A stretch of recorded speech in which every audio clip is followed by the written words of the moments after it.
Perfect. Hey, everyone online. Oh, I realized you can't see me. Ooh, hi guys. We're gonna get going in just a few minutes, but if you're joining virtually, go ahead and put your name in the chat just so we can track our participants afterwards. And I probably won't stand right in the middle, so you won't be able to see me the entire time.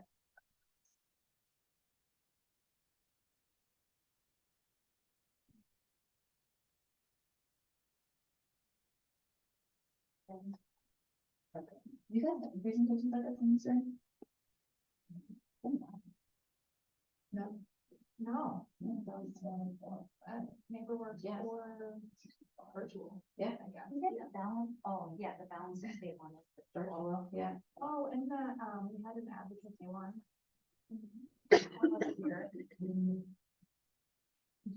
Just another one that. What's the next? During what year? Okay.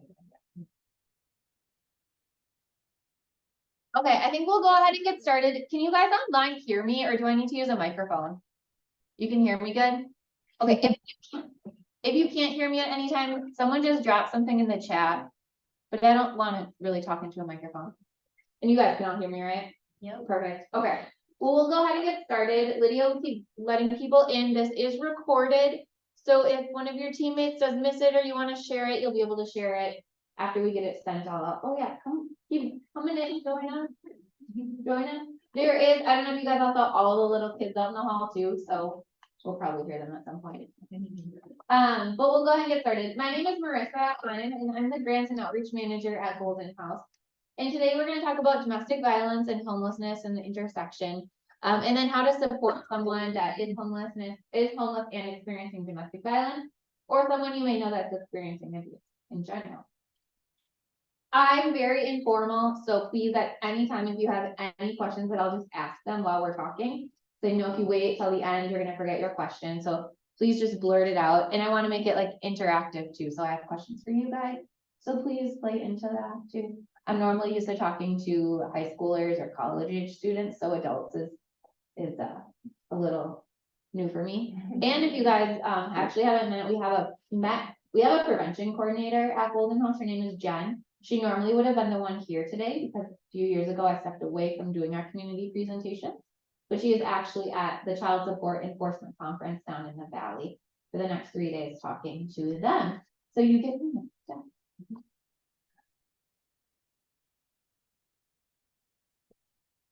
Okay, so what is Golden House? Golden House is a comprehensive program that serves all victims of domestic violence. And this is our brand new building that is currently being built on University Avenue. We're going to be starting to move into there within the next few weeks, but we're very excited. So please drive by University if you haven't anytime recently. But who has been in the old Golden House? Okay, quite a few of you, yeah. When we get back, or when we're open and we're living there too, we have a lot of our community members and partners come in and check out our new building. So our mission at Golden House is to provide safety and support for victims of domestic abuse, while also leading efforts to end domestic violence in our community. So just some of the services that we offer at Golden House is number one, advocacy support.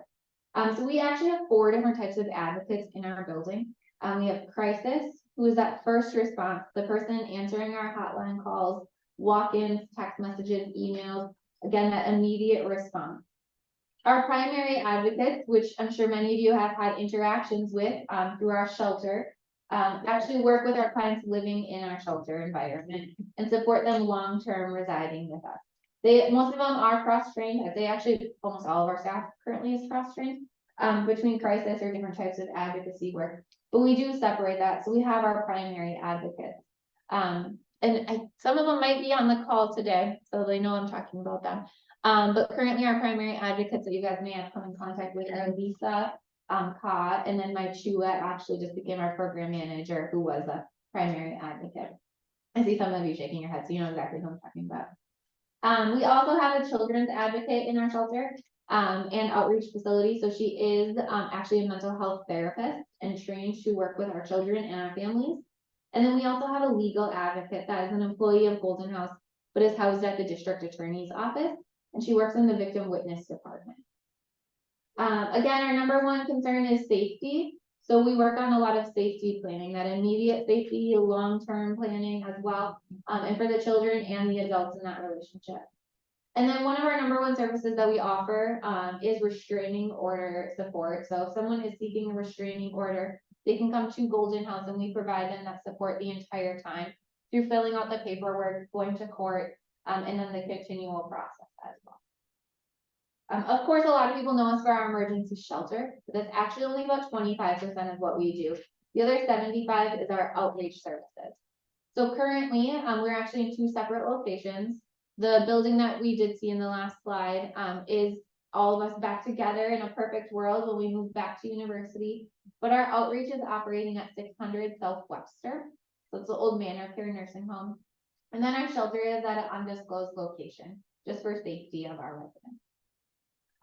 Our emergency shelter, I should say, doesn't have like a max day limit. So we don't say you get 30, 60, 90 days. Again, it's based off of immediate safety. Our mental health therapy. So again, we do have our children's mental health therapist, but we also have an adult mental health therapist on staff as well. Completely free of charge, no billing for insurance or co-pays or anything like that. On Tuesday nights, we offer a support group for children and adults. We have, of course, have our 24-hour helpline and text line. There is always a trained advocate in our building 24/7 to respond to any type of call that comes in. And then we offer school and community education. So we, like I said at the beginning, we have Jen, who's our prevention coordinator that works in our schools, colleges, businesses, churches, you name it, and talks about domestic violence, and then works with those younger ones to prevent unhealthy relationships moving forward. So touching on our shelter services just a little bit. So we are a safe haven for victims and their families. Our new 20-bedroom facility will house 60 individuals. It'll be fully monitored in a locked facility, which our old facility was as well. A lot of you have said you've been in there before. And again, staff support and presence at all times. We're staffed 24/7.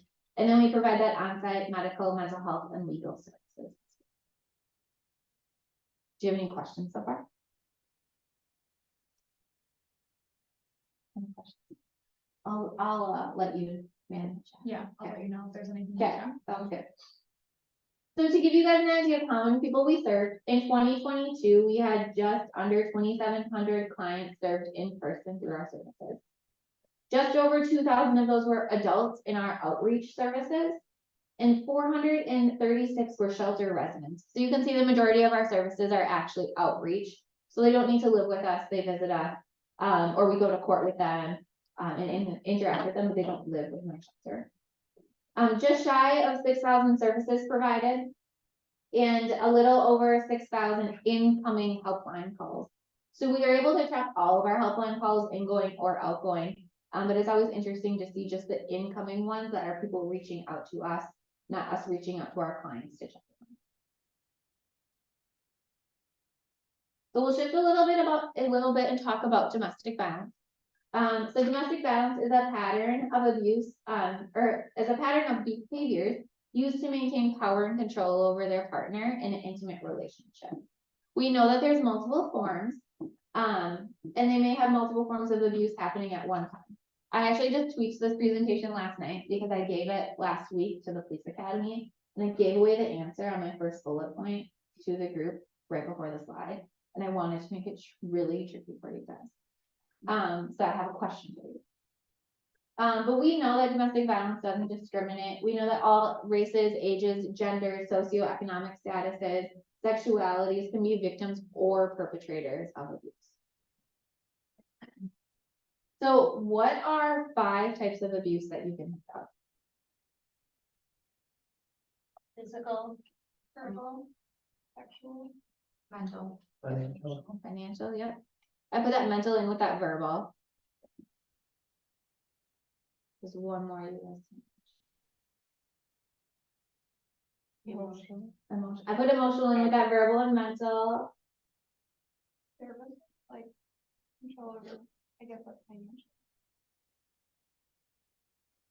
The last one will be digital abuse. I mean, of course, there's so many more. Those are the 5 ones that I always touch on because they're the most common ones that we see and that we hear. So physical, things like hitting, slapping, shoving, grabbing, pinching, biting, hair pulling, things that may leave marks, but don't always. We know abusers can be really savvy and they might punch their victim in the arm, but not leave a bruise, or hurt them in a way that there is no physical evidence. So it's not always something you see. We have that sexual abuse, so the coerce or attempt for sexual contact or behavior without consent. This also includes sexually demeaning treatment as well. And that emotional, I also put behind there that verbal, psychological, mental, the ones you guys were saying out loud too. I think of it as anything that really comes out of the mouth that hurts another person.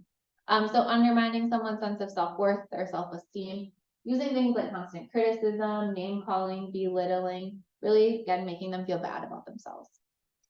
Financial abuse. So the most common one is withholding money or access to bank accounts.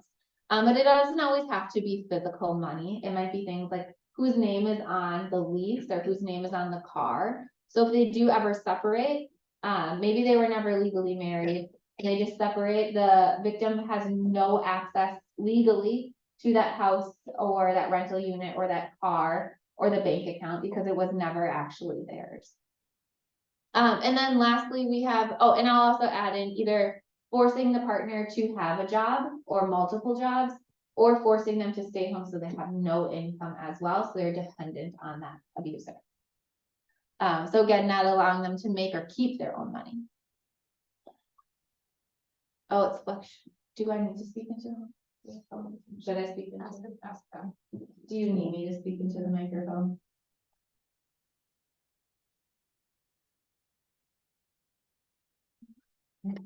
Might as well. Yeah, sure, why not? Okay. Right, on too. With Jeff, hold on. Okay, and then lastly, are you guys okay back there? Do I have to still hold it really close? Digital abuse, so controlling things like social media, knowing or using passwords without consent, posting things on social media as well, sending text messages. It can also be as simple as send me a picture of where you are right now. You have 30 seconds.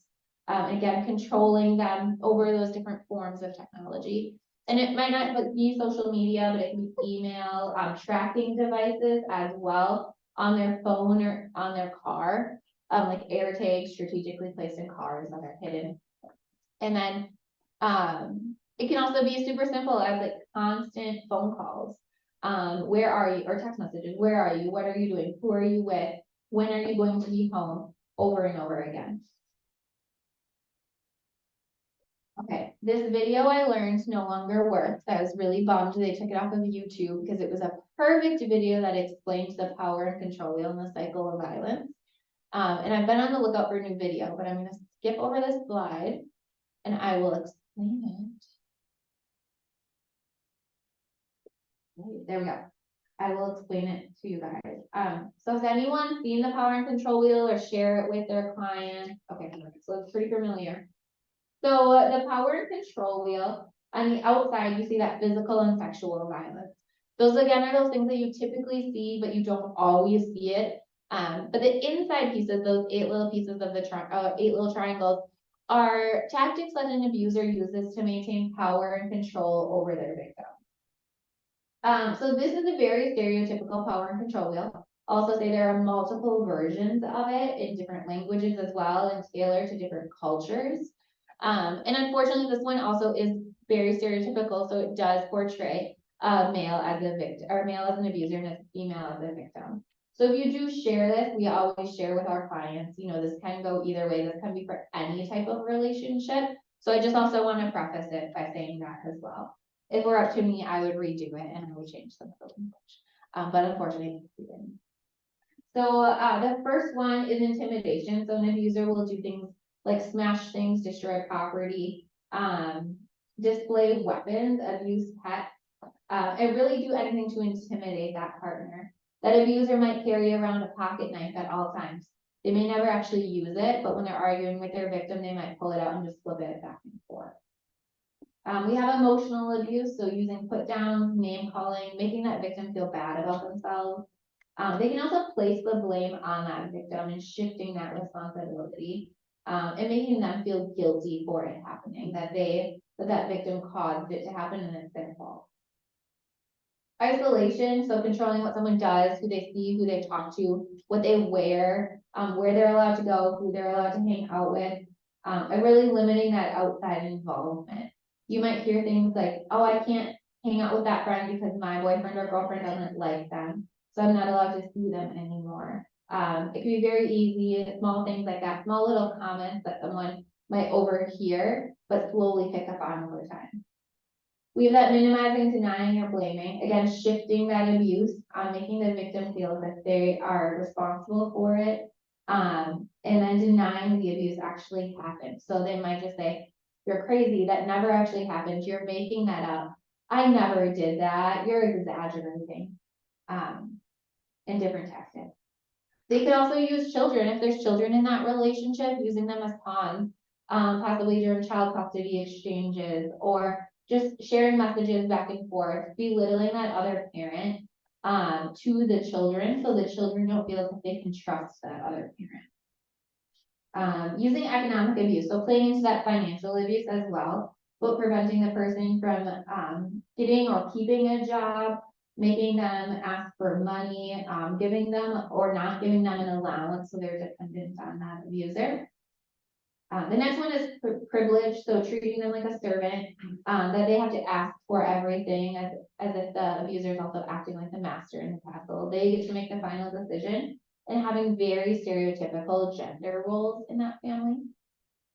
And then lastly, we have coercion and threats, so making someone afraid, and threatening to harm them, to report them to CPS, report them to a government agency, possibly threatening them to drop charges or make them do illegal things for them. So we have all of these pieces. You can see there's no numbers, there's no arrows. Every relationship that we encounter is a little bit different. So some of those relationships might only have one or two of these pieces happening. Some might have all of them.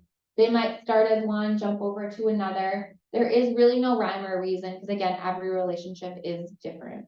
But these are always great little pieces to remember if you are working with someone that is experiencing abuse, or they're dropping little hints over time to pick up on. Maybe they're saying, oh, I can't go for a ride with that person because my partner doesn't like them. Okay, that's one of those red flags, right? They're controlling who they can and can't be around. Or, you know, just shifting the blame, like that bruise is actually from me, I bumped into the table. My partner didn't do that, I accidentally did that to myself. Those little things that you can start to ask questions about and slowly pick. Do we have any questions so far about power and control yet? Okay. I'll jump over to the next one, which is the cycle of violence. So the cycle of violence is essentially how someone gets into these relationships and kind of like gets stuck in them, right? So as an outsider, we might say, wow, just break up with them, leave them. It's super easy, just end the relationship. But it is not that easy. So in a normal relationship, you wouldn't be experiencing these things. But in an unhealthy relationship, unfortunately, they get stuck in this repetitive cycle. So they enter it essentially in between that 3 and 1, that honeymoon stage. Because at some point it was a great relationship, right? They cared about each other, they loved each other, and it was a good time. But it slowly goes right into that stage 1, which is that tension dumping.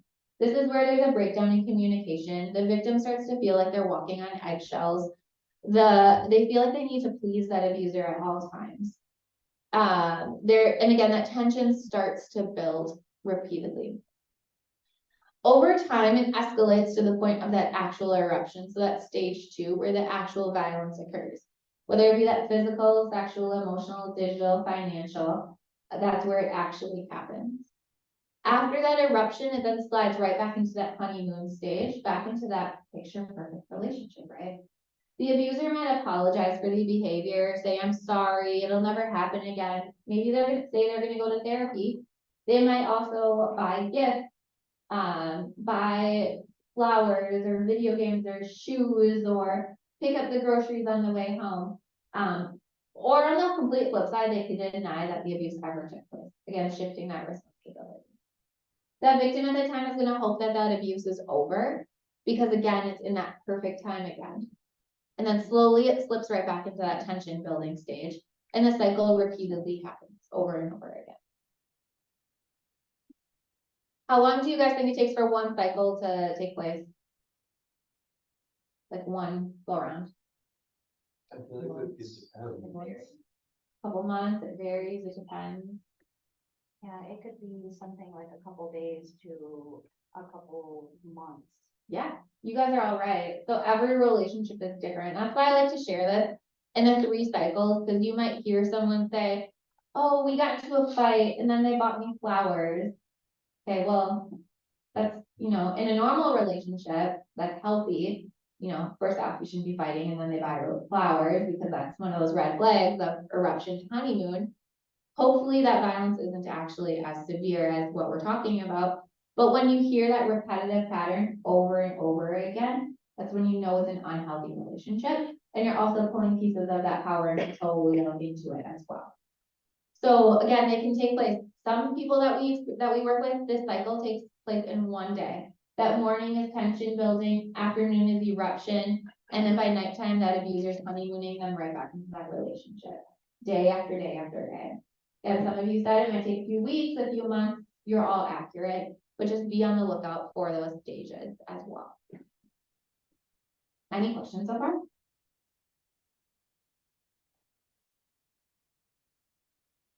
So, a few more questions for you guys. Who can be a victim of domestic abuse or domestic violence? Okay, I'll also say, I should have said this at the beginning. I use domestic abuse and domestic violence interchangeably. So if you see it up here and I say something different, I mean the same thing. Everyone, yeah. Yeah, go for it. Yeah, keep going. Everyone.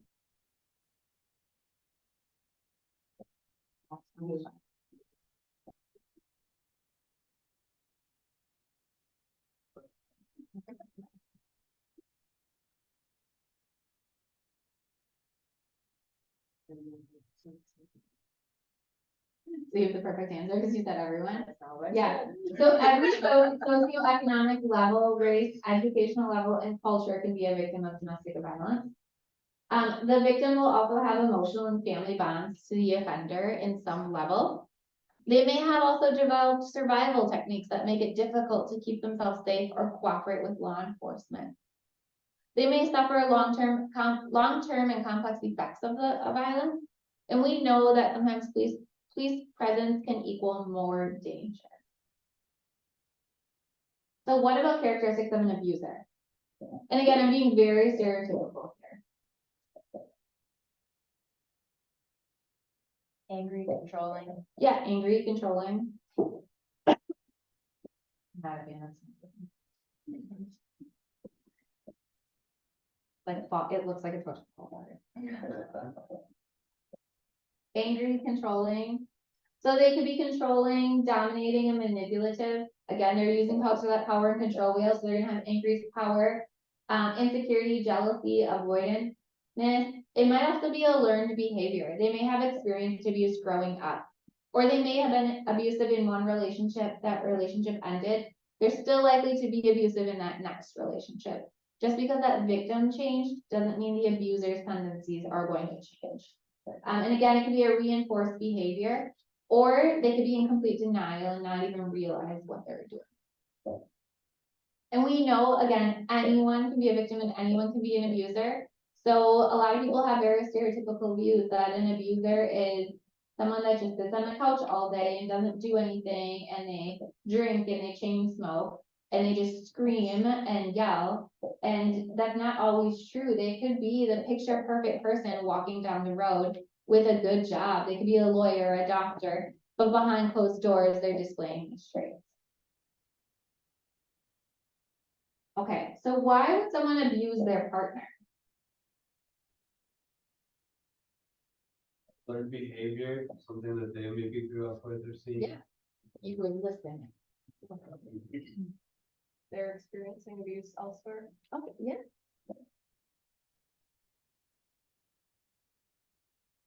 They're insecure years old. Good job, you guys. So why do they abuse? People are violent because they can be. Unfortunately, in today's society, violence is acceptable. We hear about it, we see it all the time in TV shows, movies, songs. It's something that we'll probably see it at some point today. If you watch and you pay attention, you're going to hear some sort of violence happen throughout the day. Just because now you're going to be vigilant for it. And also interpersonal violence is something that people view as not their business, that they don't want to get involved in, they don't want to be that person to step in. And we hear that quite frequently, like, it's not my relationship, I don't know how to interject myself, or I don't know what to say at the time. There could also be patriarchal family dynamics, so very stereotypical, dad is in charge of the mom in the relationship. There's also a risk factor model, so there's distinguished factors raise the risk of being an abuser. So people who have grown up with DV use violence to solve their problems. So again, if they experienced abuse at the hands of a parent or a loved one, that's how they think a relationship should be. So they carry that on generation to generation. And people who believe that they're superior to others and they just treat them with respect. So they might just have that overall general sense of themselves that they're superior to others, and it's okay to be talking to people and treating people like this. Okay, so why is it hard to leave an abusive relationship? It's what they know. Yeah, it's what they know. If they don't have someone, go for Oh, it. no, you can point. Yeah, I'm saying like if it's financial, if there's kids involved, yeah, there's a lot of things at play. exactly. There's so many, go for it. There's also a lot of confusion on the part of the victim. There's like that misconception of love, and so there's a lot of confusion. Yeah, they're being honeymooned back into it. They think that partner cares for them and loves them. You guys are all right. So fear is the #1 reason people stay in abusive relationships. And that fear is of a lot of things, and you guys listed them. So fear of retaliation, loneliness, sometimes that police involvement, not being believed too. If they share this information, who is going to believe them? That abuser might be telling everyone that that victim is making everything up, or that they're hysterical and it's not actually true. The fear of change, if you're moving out of your home environment that you've known forever, going to a new place can be pretty scary. So again, the fear of just leaving in general, of packing up bags, leaving belongings. It might traumatize the children, that independence, and again, that increased abuse. If they do leave and then go back, will the abuse be worse time after time, and how that affects them? There's also some emotional factors, so that factor or that fear of guilt as well, like that they have to make that relationship work. The need to feel needed. So again, that abuser is using so many tactics to keep them in that relationship. They feel like they are a part of that and that they're contributing in some way, that they are needed. They again might also feel responsible to that abuser. Confusion, numbness, and that sympathy, again, parts of that power and control wheel the cycle where they're being honeymooned back in with that love. But they also have a sense of anger to of how that may have happened to them, but they might not know what to do to get out of that situation. Okay, we also know that leaving is a process. A domestic violence victim may come and go numerous times. And that's something we see very common at Golden House. And I'm sure you guys have seen that as well too, with any of your clients that you work with that are also victims. But what is the average number of times it takes someone to attempt to leave their abuser before they leave them forever? 7 times. 10 times. 7, 10. Yeah. So it is actually 7. So it takes someone 7 times to attempt to leave their abuser. And that means they might actually come live at Golden House or live in another shelter multiple times and unfortunately go back to that abuser in between, but we know it is something that happens. And again, we're there to support them, we're there to care for them. They might leave our shelter to move back in with their abuser. Our goal really is so that they know a new tactic to stay safe. They know who to reach out to. They know where to turn to if something does happen. And again, they're welcome back every time they come live with us because we know it is a process. We also know that the decision to leave may put the victim at higher risk of danger. So that actual moment of packing their bags and physically leaving is the most dangerous time in a relationship for a victim to be killed by their partner. So we know that exact moment, again, is very scary, and the highest risk for them. Where does the number come from? Like a national survey type thing? Yeah. Sorry, I'm also, my hair feeling is getting over this disgusting cold, so I'm sorry. But yes, it is a national statistic. Great question. Okay, so any questions so far besides that? So what happens to the children? A lot of the families that we saw or that I shared at the beginning, come to us and they have children that live in our shelter as well. Or they're using us on an outreach basis and the children are also using our outreach services. So there are long-term effects on the children that experience domestic violence, either firsthand or they witness it. We know that they experience failure to thrive symptoms as infants. They could have general overall aggressiveness, a pattern of overcompliance and fearfulness. So we can see it can go either way. They're either aggressive and act out, or they're overcompliant. They may have a low self-esteem, fear or distrust in those close relationships. Again, that conflicted or taking sides with parent, especially if that parent's using the children as pawns in that relationship, that's part of that power and control wheel. Confusion over appropriate behaviors. They may see mom or dad hurt the other partner, so they're not sure what a relationship should look like.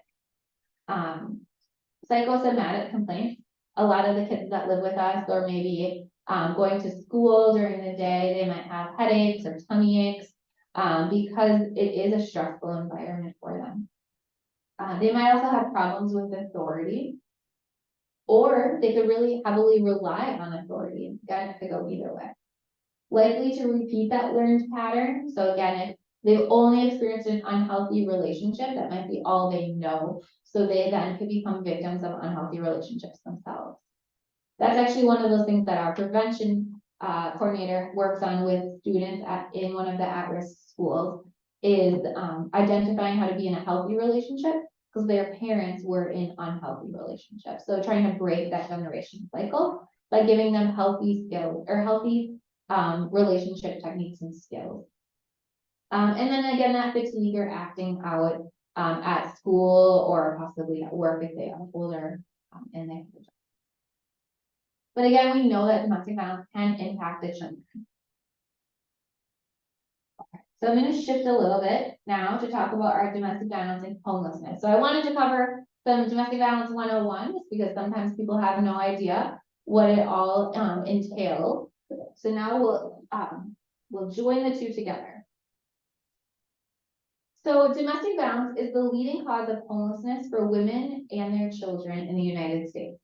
Many victims face homelessness when they flee those abusive homes, and their experiences are confounded by economic instability, which again is also inflicted upon them by their abuser the majority of the time. So I like how you said at the beginning, you know, their fear of financial stability. If they do leave that relationship, how are they going to carry on? So these statistics actually come from the National Network to End Domestic Violence. We know that between 22 and 57% of all homeless women report that domestic violence was the immediate cause of their homelessness. Now you might wonder, how is that percentage so large, right? 22 to 57%.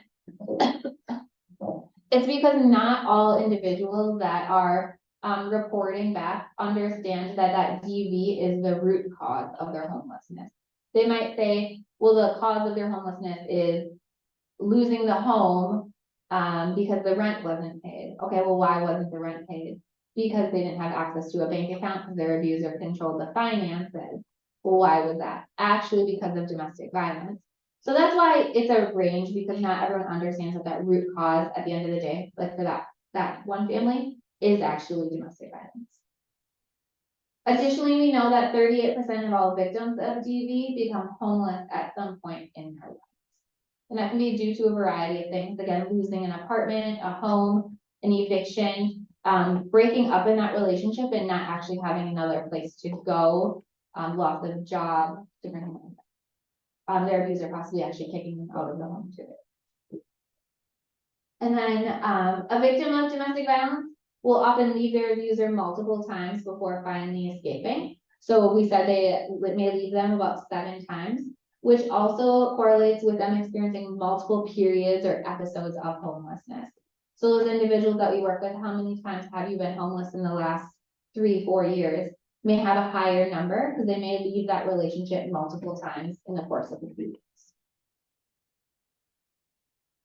So some more statistics, over 90% of homeless women have experienced severe physical or sexual abuse at some point in their life.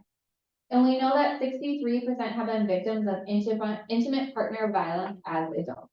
So again, we can see the correlation between DV and homelessness, that DV is the number 1 cause of homelessness for women and children, and those that are homeless also experience higher rates of DV.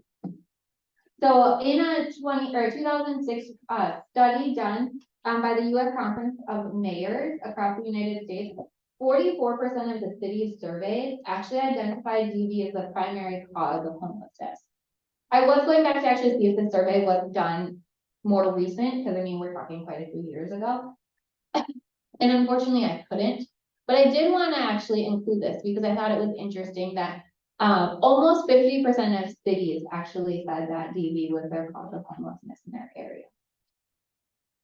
And we actually know that over 80% of survivors entering shelter identified finding housing they can afford as a need was actually second to safety or mental health. So there again, number one concern was safety, followed immediately by housing that they can afford. Do you guys have any questions so far? I'm dumping a lot of numbers at you guys, and you'll all get this afterwards. So. Okay, I think I only have 2 more that have statistics that are really word heavy.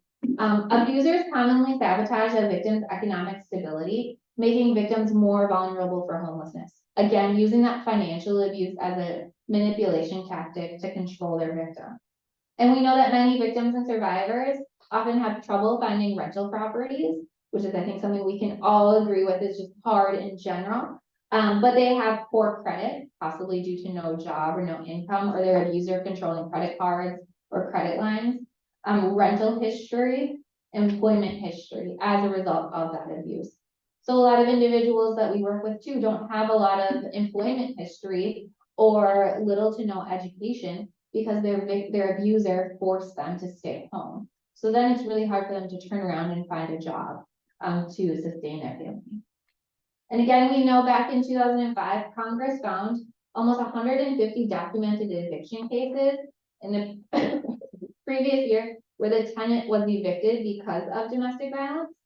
And that nearly 100 people were denied housing because of their status as victims of domestic violence. And we'll touch on what that looks like now moving forward, because again, that was in 2005. Any questions? Yeah. How do you know that someone was denied housing because of being a victim? Well, yes, so thankfully that can't happen now. So that was back in 2005. So back in 2005, I have no idea how they were able to, they did a case study to examine why people were evicted or why people weren't, sorry, not evicted, why they weren't approved housing. But now there's actually an act put in place, and we'll touch on it. I think Bianca has a question. She raised her hand. Okay, go for it, Bianca. Yes, thank you so much for presenting this information. Are you able to hear me okay? Yes, we can hear you. Okay, awesome. And forgive me if you will get to this, but I was the director of the Office of Urban Development and the Department of Children and Families from 2019 till about 2021.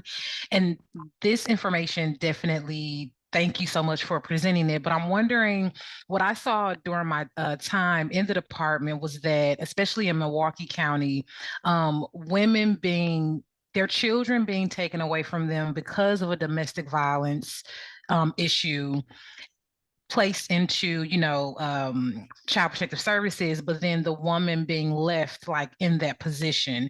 Is there any statistics on that of how many women are displaced from their children due to domestic violence and then, they end up homeless or anything like that? Yeah, that's actually a great question. I wouldn't have a number off the top of my head, but I can do some research, and when we send this out, I can include some additional information surrounding that. Thank you. And I'm just lifting that up for this group because there is a level of advocacy within the Department of Children and Families that has to happen that is a gap where I understand like children are being taken because of like the lack of safety, but the woman is saying, or that person, and again, my experience was mostly with women saying, like, you took my children away from me, placed them into protective services, but I'm still in this unsafe environment and or homeless. Yeah, totally understand. Thank you so much for sharing that. I think that's great information to share. And I'll see what I can do to pull up some statistics surrounding that so we can see what it's looking like. Maybe in Wisconsin or even Northeast Wisconsin. I will also add in, because that's a great point to bring up, so CPS, APS, any type of protective services. At Golden House, actually, we are not mandated reporters, which surprises quite a few people to hear that we don't report to police, we don't report to CPS, APS, anything like that. If someone does decide to make a report, or, you know, we might say, okay, this is like teetering on abuse, we can work with that family or that parent to self-report, but we would never go behind their back and report that family to CPS or again, any type of protective service. Also say too, there have been times where we have families and the child is in a foster home or something like that, that they are able to do visits with the parent at Golden House too. That's something that we've had happen. I'd say probably more recently, during COVID too, they weren't able to like go places. So the CPS worker and the kids would come to Golden House. So there's a lot of things we can work around, because we want to eliminate as many barriers as possible for that family. So are you saying that you're not a mandated reporter? No. Because if you see abuse in the setting of the mother abusing the children? So we're not mandated reporters in this, well, so we're not mandated reporters at all. And our number one thing is confidentiality. So the only way we can break confidentiality, like literally the only way, is if a law enforcement agent shows up at our door with a felony arrest warrant. And they have to have it in person with them. They can't just say, hey, I have a felony arrest warrant, and we believe them. They have to show up with it. Otherwise, any service that happens in our door is 100% confidential. So if, as a case manager, you were to bring a client to Golden House to use our services, and you walk out the door, drive back to the office and come back 10 minutes later and you say, hey, I want to meet with Susie. We say, sorry, we can't confirm or deny Susie is here. Even though you just dropped them off, we can't say anything and we can't do anything. Now we'll say, we can take a message and we'll pass it on if we know that person, but we won't say, oh yeah, come on in and go talk to them. Because immediate confidentiality is number one for us. Are you licensed social workers? So we all have different titles or different educations. Some individuals are social workers, some are not. For example, I'm not a social worker. We have some that are trained social workers that may have gotten their license, may have not pursued their license. Everyone's a little different. Some have women and gender studies backgrounds, some have criminal justice. We all come from different areas and perspectives. But you're saying that you can't report abuse if you see abuse. Yes, well, and so if we see it happen in our shelter, we work with that family to self-report. Yeah, so then we'd sit down with the parent and they'd self-report over to CPS. Yeah. Now I have a question. That's okay. Okay. Any other questions? Otherwise I'll go on while you're pondering. Okay. So stereotypically, the man is the abuser, but that's not really always the case. Do you allow men? Oh, yeah. Yes, so our shelter provides services to men, women, children, any age, race, gender, socioeconomic status, outreach services, and live in shelter. Yep, that's actually been something we've been seeing increase. Now I'd actually say probably not so far in 2023, but 2022 was one of our highest years of men living in our shelter. And it was also interesting, the number of men living in our shelter with their children too. That was one of the first that I saw really in 2022 was men with their children, not just single men. So it's always interesting to watch the trends to happen. Like we were slowly having an increase of men, and then it really like spiked pretty high. So when you say self-reporting, like, if there's like a parent and you see them abusing their children, they're gonna self-report themselves? Yeah, our advocates would work with the family to self-report. I know it's always interesting when we tell people that we're not mandated reporters. I think I saw so many of your faces going, what, you're not? Is there? I'm just coming back, like, going back to the training we did at, like, the youth homeless conference. Mhm. And they're talking about like specific things that they, like, some people aren't mandated, but then there are still like safety. And that's why we Issues. work with them, yeah, because Okay. safety for our client is of course number one, but also safety in our shelter in our building as well. Because we need to stay safe while we're working there. And our residents need to be safe. So if someone's like committing crime, you know. I guess I'm just like confused, like, there's a very thin line, I feel like. There is a very thin line. Yeah. It's, everything is situational too. Okay. There is very. So some more statistics I just want to share before we talk about, the VAWA Act. So in 2015, during the DV counts, so, we all know that there is the pit count twice a year, and then there's the monthly pit count in our shelters. Every year, there's also a day called DV counts that happens in the month of October. This year it happened, I lied, September, not October. It's October, isn't it? It happens in September, and this year it was September 6th to the 7th. And it's always right in that first week of September. But in 2015, during that DV count, over 31,000 adults and children fleeing domestic violence found refuge in a domestic violence agency or a transitional housing program hosted by a DV agency. So we take part in that count as well. We turn in our data every year, but you can see how the numbers, or that it is at 31,000, or just over 31,000 adults and children. And this is also a really interesting like fact, but they use the DV counts to also allocate funding when it comes to DV services at a federal level. During that same year, we knew that 63% of unmet requests were housing. So we also turn in data every year of how many needs were asked and how many were met and unmet. And traditionally, well, I'd say historically, they are always typically housing.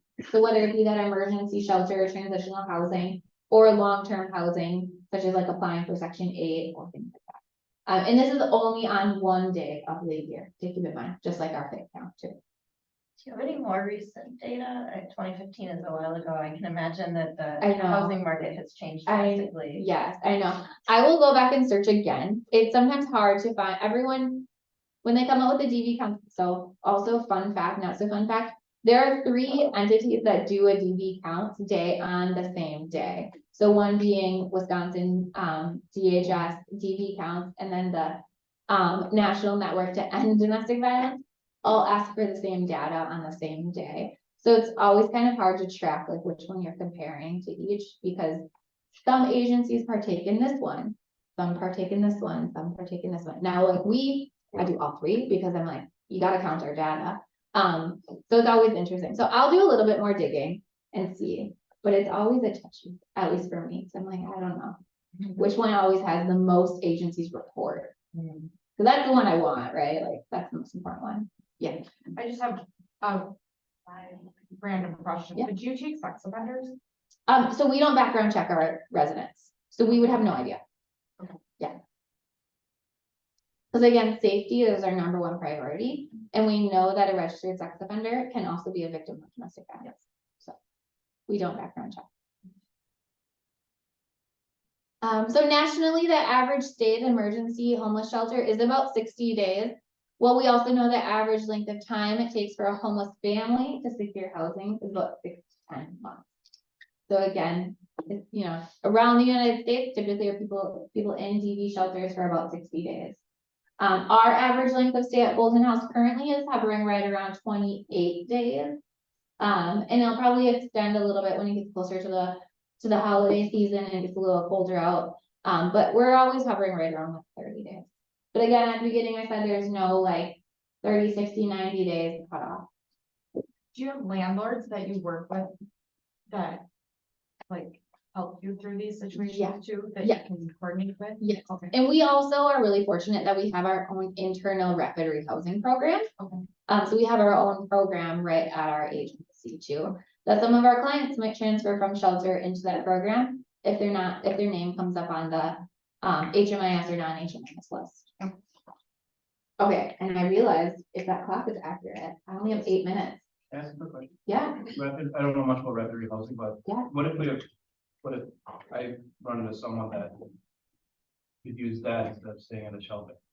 Like, or can someone just walk in and ask for that program, or does that have to be someone that's already in your program? no, so they would have to be referred to the coordinated entry list. And then, so like our internal program only pulls from coordinated entry. I know, I think I saw a wise woman was on here too, and I'm gonna jump ahead because I want to make sure we cover some of this. I'll go back to it then. But we, in Brown County, as far as I know right now, the DV rapid rehousing programs are Golden House and Wise Woman Gathering Place that just started 10/1 of this year. So in order to get into a specific rapid rehousing program for domestic violence victims, they have to come off that coordinated entry list. So if you run into someone that maybe they're safe where they are, they're living with a family member or friend with their kids, they're safe at the moment, but they need a long-term supportive housing option, they need to get onto that Clarity or non-HMIS list system. And any agency that's a no wrong door agency, Golden House, House of Hope, New cap, right? or New Community, any no wrong door agency, refer them right to that no wrong door agency, and they'll get on the list. Of course, reach out to a DV agent, like, not saying anything, like, everyone will be able to help you, but if you know a DV, refer them right to a DV agent. Sorry, guys. We need to invest in giving them a new microphone. Should write a grant for that. Yeah, yeah, we're gonna buy you a new microphone. Okay, I'm gonna jump back just a little, or actually I'll touch on the non-HMIS list as well. So as you guys know, there is the HMIS list system, run through Clarity. There is also the non-HMIS list, which is a confidential list specifically for individuals that do not want their information shared in a public database. So really, majority of the list is domestic violence victims. Now, there are some that aren't domestic violence victims that want their information confidential. They can still be on that list. But there is, again, that specific list. So if you're, I'm just gonna like pick on you for a second, like that family, they do not want their information shared publicly. They're gonna want that to be on that non-HMIS list. The only people that have access to it are myself and Brooke. So you know that information is confidential. Yeah, real thing. She's special. Any questions so far? What does HMIS stand for? The Homeless Management Information System. So Clarity. Right? I mean, is that a good way to just, we don't use Clarity at Golden House, so Right. like, It's a database. yeah, the database, Clarity. But it's changed names, so I think that's why they got away from calling it by its name, because like it could change tomorrow. Yeah, right. Okay, I'm gonna jump back just a second, to the VAWA Act. So, the Violence Against Women Act is a federal law, that in part provides housing protection for people applying for or living in units subsidized by the federal government and who have experienced domestic violence, dating violence, sexual assault, or stalking to help keep them safe and reduce their likelihood of experiencing homelessness. So there was an act put into place to help those so they don't experience homelessness, be evicted from their unit, or if they're already housed, preventing retaliation being taken out on them because of the abuse happening. So some of the protections, and I know this is very small for you guys. I'll just read the bulleted points, or bolded points, sorry. Under VAWA, someone who has experienced DV or any other types of abuse cannot be denied admission to or assistance under a HUD subsidized program. They cannot be evicted. So there's also amendments made to leases now that include the VAWA amendment that they cannot be evicted due to their abuse. So for example, if law enforcement is called 10 times in 5 days, a landlord cannot take that back out on that resident and evict them because of it. They are protected under the VAWA law. They must have an option to stay in their HUD subsidized housing, even if there is criminal activity. So if that abuser is also dealing drugs out of that unit or smashed or broke things, they can still stay in that unit or have an opportunity to stay. They can also request an emergency transfer from the housing provider. So if that abuser finds out where they live, they can enact what's called an VAWA emergency transfer, and they have to be moved to a different unit. So again, that landlord, that housing entity can't take a retaliation out on them when they enact one of these policies, and they have to be removed within, I want to say it's 30 days, but now I'm thinking it might be 30 or 60 days, and get them moved immediately without, again, any retaliation. They must be allowed to move with continued assistance, must be able to provide proof to the housing provider by self-certifying. So individuals that join our rapid rehousing program can self-certify that they're victims of DV. So we know not everyone every time experiences abuse reports it to a DV agency. They might keep it a secret for years and years and years, and then say, hey, this is happening and I need help and I need to get out. They must receive HUD's notice of VAWA housing rights, so there is an amendment for that. They have the right to strict confidentiality of information regarding to their status as survivors. So we, again, can't turn around and share any of that information with a housing provider, a landlord, or another entity, unless that victim signs off and agrees to it. They can request a lease verification from the owner or landlord to remove the perpetrator from that lease or unit. So if they did have that unit together, they can then petition to just get that abuser removed from the lease and the unit. They cannot be coerced, intimidated, threatened, or retaliated against by HUD housing providers from seeking or exercising that VAWA protection. And they have the right to seek law enforcement or emergency assistance for themselves or others without being penalized by local laws or policies. So again, for example, if law enforcement show up so many times in a time frame, the city of Green Bay law enforcement can't retaliate back against them and evict them from that property. Can they give that renewal of lease? There would have to be another reason besides DV. So you can't just not renew someone because they're experiencing domestic violence. But sometimes like landlords don't say why, like they're not renewing. Yeah. And then I don't see it up there, but is there the 14 days that they would have to like provide, is it 14 days that they have to provide documentation? Like they can't like, they're getting evicted and say, oh, this was DV related like months and months later. I thought there was like the 14-day that they would have to report that. To report the DV. I would have to look into that.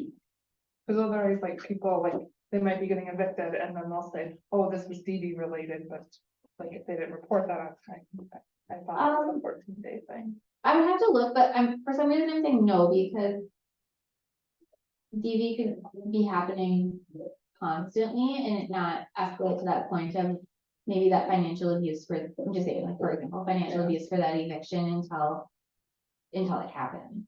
Or that abuser might not know, or I'm sorry, the victim might not know what the abuser is also doing until they get that eviction notice. Yeah, I thought there was a 14-day in one of the forms. Yeah, I'll look into Yeah. it, but that's, Okay. yeah, that's a great question. Is this only like HUD funded or is this any? So these are VAWA, Yeah. are you saying as far as like, what other type of funding? Well, is it like is the VAWA like every single landlord? Yeah, you Okay, have to. it's not abide by it. just, No, not just like Okay, that so landlord versus that landlord, well, I yeah. didn't know if it was like, But like, because if it you says just like rent HUD it yourself. subsidized. Yeah, if you're renting from like Like if I'm just renting a place and I don't get ICS, I don't get. You'd still be covered. Oh, okay. That's, I was. Yep. Because it kept saying like the Yeah, housing program. Yeah, I didn't know if it was. no, you'd still be covered, because you might not be, I'm just, because you said, for example, like, you might not be in a housing program today, but experiencing abuse and need a housing program in 3 years. So, yeah, it would apply for anyone. Great question. So if you like are experiencing abuse and like it says like they have to move you to a new unit, but what if it's like an individual landlord and they don't have like other units? That'd be a great question. So I know, and I can speak from like, from our housing program perspective, it would be our responsibility. Okay. So, And then it comes back to if it's covered over Yeah, everything, they yeah. have one house. yeah, Yeah, And and I I'm think- saying like I live in a duplex Yeah. and mine is like an individual landlord, like he owns the Yep. house. But like there's people staying upstairs, so yeah, like so you have no other I option. would have no. Yeah, let me look into it. Cause you have a great point. We did a VAWA thing about emergency transfers, like a nationwide, and like everybody needs an Yeah. emergency transfer plan, and they made it sound like. If I'm experiencing DV in Green Bay and I want to like move to Milwaukee, Yep. you should like help me find housing in Mhm. Milwaukee. Yep. I mean, have you ever had anyone? And you can get your, I mean, and then you can petition, like if you're on section 8 or something, you can get your file, or you can get your, voucher transfer. Yeah. Sorry. It seems really challenging, because we know how hard it is Yeah. to find places Yep. in Green Bay to begin with. Yeah, we've had clients that they shouldn't be in Green Bay because of safety concerns that want to move to the valley or want to move other places, and we'll assist with that. Okay. Because we know it might just not be safe in Green Bay, and that's okay. We have people also come from other areas that is not safe in the valley, and they have family and friends up here, so it makes more sense to be okay. So if they're not already in a program, like a housing program, and they are experiencing domestic violence, would you assist with them that way too? Yeah, so we would then do the coordinated entry process and get them on the for us, it would be putting them on the non-HMIS list. So yeah, they're not already in a housing program, we'll get them. But using the note. Great questions, you guys. Okay, we're just a few minutes over. Bev also added into the chat that Wise Women Gathering Place also provides advocacy services to victims of domestic violence, healing and prevention work. They also offer culturally specific tribal a culturally specific tribal nonprofit org with services focusing to the needs of Indigenous Native American people. They have a limited transitional living program for Native American individuals and their families.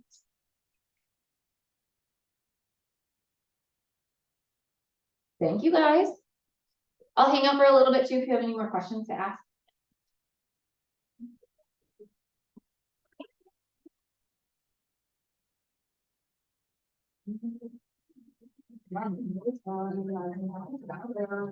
Yeah.